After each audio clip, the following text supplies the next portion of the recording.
In the previous section, we discussed a lot about OAuth2 framework and what are different components involved inside it and what are different auth grant types that we have inside the OAuth2 framework. Now in this section, let's try to leverage our Spring Security framework and understand how we can implement OAuth2 flow inside the simple application that we are going to build.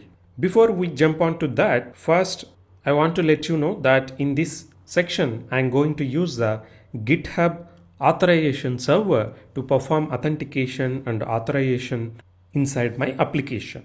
Again, you can build your own auth server also using Spring Security framework, but it's very rare considering Spring Security authorization server implementations are still yet to become more matured compared to other commercial auth servers available inside the market. So due to this reason, I'm going to leverage GitHub authorization server in order to implement authentication and authorization inside my application. So in order to use it, as I said previously, anyone who want to use the auth servers of these organizations, first they have to approach them and register themselves with their own details like what is the client name, application name, what are the redirect URLs. So once you provide all those basic details that these providers are asking, you will get the client ID and client secret which can be leveraged inside the OAuth2 authentication and authorization flows. So for the same, I just came to the GitHub website. In order to register for OAuth2 application, first I have to be an user inside the GitHub. So if you don't have the login credentials registered with the GitHub, please go ahead and sign up in this website. Otherwise, if you have the credentials, you can go and sign in into the website. So I'm clicking sign in. I'm entering my credentials here. Once your login is successful, you have to go to your user profile icon, navigate to the settings. Once you are onto the settings page, go to the developer settings, and here you have a section for OAuth app.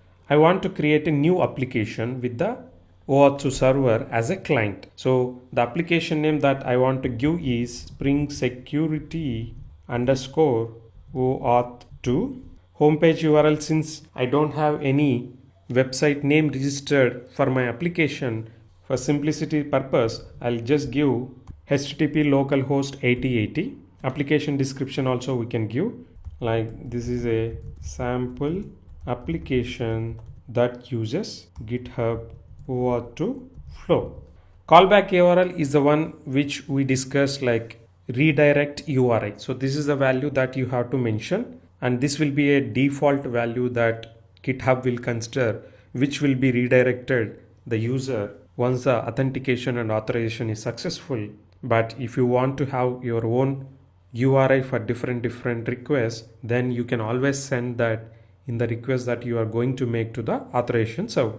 But whatever you are mentioning here will be treated as a default URL and will be used when the redirect URI value is blank in the request coming to the OAuth2 server. So once I click register application, my application will be registered. As you can see, I'll get a client ID which I'll copy. Next, for client secret, you have to generate it by clicking a generate new client secret, and you can see here you'll get a client secret which you can also copy. At the same time, if you want to upload a logo, application logo for your application, you can also upload here. And once you generate the client ID and client secret, you can click again update application. So now you have the client ID and client secret which you can be leveraged inside the OAuth2 framework. In the next lecture, let's try to understand what are the pre-requirements inside my Spring Security framework in order to implement OAuth2 inside my application. Thank you and see you in the next section. Bye.